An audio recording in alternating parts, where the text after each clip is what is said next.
Bonjour et merci d'être fidèle à Bourse et Valeurs pour tout savoir de l'actualité des entreprises régionales cotées sur liondecideur.com et nos réseaux sociaux. À retenir cette semaine, Boiron qui publie des résultats 2023 en recul. Le leader mondial de l'homéopathie a vu son chiffre d'affaires baisser de 7,7% l'an dernier, repassant sous la barre des 500 millions à 493,2 très précisément.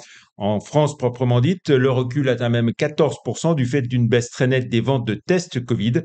Côté résultats, le bénéfice net chute de près de 20% à 35,8 millions d'euros, recul aussi de la capacité d'autofinancement à 55 millions. Pour mémoire, on rappellera que la famille Boiron a échoué dans son OPA en vue d'un retrait de l'entreprise de la bourse. Propriétaire de 75,5% du capital avant l'opération, la famille Boiron plafonne à 79% après l'OPA, loin des 90% nécessaires à un retrait de la bourse. Sauf à réévaluer de façon significative son offre, Boiron doit donc accepter de poursuivre son parcours en bourse. Jeudi, l'action cotait 36 euros, en recul de 11,2% par rapport au 1er janvier, en hausse de 14% en un an et en repli de 16,7% en 5 ans. Et on retrouve à présent notre invité, Jean-Michel Bérard, président du directoire de Esker. Bonjour. Bonjour. Merci d'avoir accepté l'invitation. On va rappeler donc Esker, éditeur lyonnais spécialisé dans les solutions de dématérialisation et d'automatisation des processus de gestion des entreprises. Oui, c'est ça. Nous opérons une plateforme cloud sur laquelle les clients viennent se connecter et qui leur permet d'automatiser le traitement des documents qui alimentent le système de gestion. Donc les factures, les bons de commande, les confirmations de commandes, les avis de virement, etc. De manière à débarrasser les entreprises non seulement des tâches manuelles, mais aussi d'avoir une très bonne visibilité sur leur process. Voilà, lyonnais, mais une activité aux 2 tiers à l'international. La France représente 35% du chiffre Oui. d'affaires. Notre première filiale, ce sont les États-Unis, à 42% du chiffre d'affaires, puis le reste est distribué plus ou moins également entre les différents pays d'Europe ou d'Asie-Pacifique. Alors, vous l'avez dit, l'activité en mode SaaS, ça occupe 82% de vos ventes. Vous êtes dans le cloud, très On est clairement. dans le cloud parce que les produits historiques ne représentent plus que 2% 2%. du chiffre d'affaires l'an dernier. Et puis, le delta, en fait, la différence, ce sont les services d'implémentation. Donc, ce sont nos services que nous mettons à disposition de nos clients pour brancher nos systèmes sur les leurs. Alors, 2023, encore une belle croissance de plus 12%, même si vous avez connu des croissances beaucoup plus fortes, ça reste très enviable. La croissance organique pour devrait être à 14%. L'an dernier, elle avait été dopée par la hausse du dollar. Cette année, elle a été plutôt amputée à cause de la baisse du dollar. Donc notre croissance est finalement supérieure à celle de l'année précédente en organique. Alors, une croissance très marquée sur le continent américain, mais aussi en Europe. Asie-Pacifique, ça reste très correct aussi, même si c'est un peu C'est moins. correct, un petit peu décevant. Donc, Asie-Pacifique, c'est plus 11%, c'est ça? C'est à plus 11%. C'est un peu décevant, mais on sent qu'il y a une certaine Et Amérique et fébrilité. Europe, c'est plutôt 15 et 14%. C'est ça, c'est ça. Ouais, les deux continents, Europe et États-Unis, sont bien comportés. L'Asie était un peu victime des mauvaises nouvelles de l'économie chinoise qui ont ralenti les prises de décision. Alors, côté rentabilité, maintenant, il y a eu un tassement, que ce soit le résultat d'exploitation ou le résultat net. Les deux, oui, il y a eu un tassement. Nous sommes très satisfaits de l'évolution du chiffre d'affaires. Par contre, sur le résultat, ça n'est pas le cas. Nous avons été, confrontés à une forte hausse d'inflation, et en particulier une inflation salariale. On a fait en sorte, afin de garder nos talents, d'augmenter les salaires de manière significative, parce que je crois que la moyenne mondiale de hausse de salaire, c'était 7,5%, ce qui est considérable. On a réduit un petit peu nos recrutements, mais pas suffisamment pour compenser. En même temps, nos contrats sont des contrats qui sont pluriannuels, donc on ne peut pas les augmenter au même rythme. Donc en fait, ça va se faire dans le temps.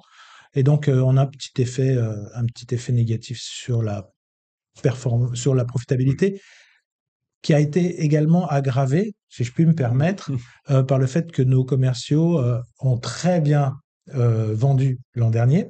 et donc ont pris beaucoup de commandes. On est en Mmh. hausse de 24% par rapport à l'année précédente. Et donc, on a payé des commissions supplémentaires qui n'étaient pas prévues. Mmh. Et donc, c'est du chiffrant qui va commencer à rentrer chez nous à partir de cette année, en 2024, Mmh.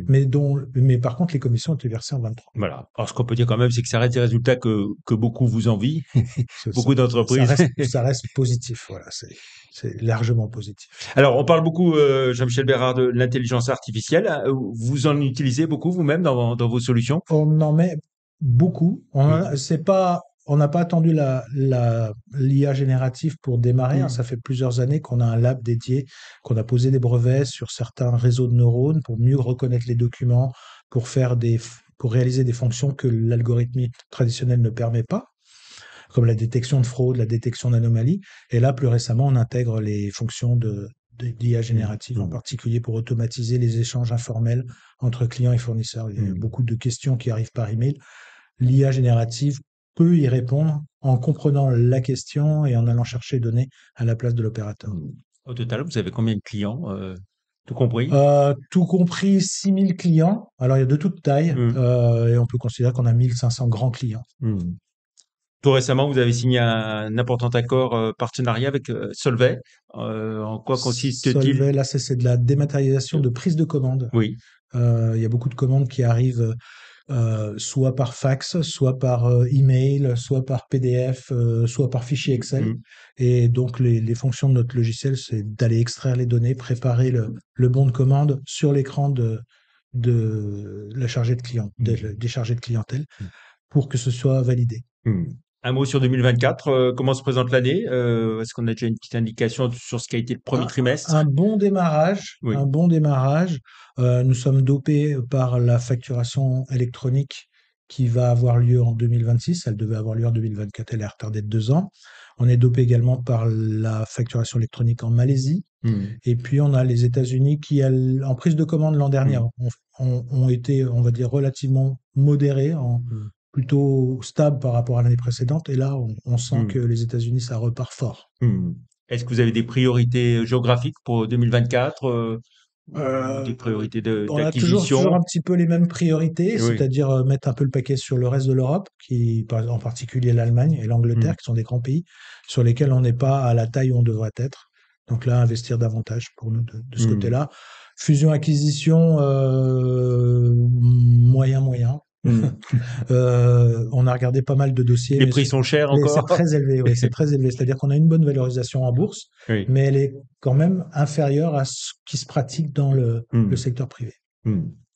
Allez, pour finir, Jean-Michel Bérard, on jette un œil à votre parcours en bourse. À un moment où l'on enregistre cette émission, vous cotez 184,50 €. C'est une progression de 15,6% par rapport au 1er janvier, de 42% en un an et de 165% en 5 ans. Vous disiez que voilà, la bourse ne reconnaissait pas tout à fait, mais c'est quand même un beau parcours, hein. Oui, oui, par rapport à nos Voilà. pairs en bourse, c'est plutôt pas mal. Voilà. Il y aura un dividende cette année pour vos actionnaires? Comme chaque année, Oui. je peux pas vous dire le montant, mais ce Ça sera n'a pas encore été décidé? non, ça n'a pas été décidé ni même annoncé. Ça sera très comparable à ce qui a été versé il y a 2 ans ou l'année dernière. Très bien. Merci beaucoup, Jean-Michel Bérard, d'être venu dans Bourse et Valeurs. Plus d'informations sur Esquire et sur toutes les valeurs régionales cotées sur le site live.ronex.com. Avant de nous quitter, un zoom sur la une de Lyon Décideur, le numéro 47, celui d'avril, qui vient de sortir ce matin, avec un dossier passionnant sur la reconversion des anciens sportifs, qui deviennent pour beaucoup des hommes et des femmes d'affaires. À retrouver aussi dans ce numéro le grand entretien de Laurent Fiard, le PDG de Visiative, ainsi que le portrait de Philippe Dallaudière, patron du groupe Dallofi, un groupe hôtelier indépendant. Et je suis très heureux de vous offrir ce magazine. Bonne fin de semaine et à la semaine prochaine. Merci Merci, au beaucoup. revoir. Merci.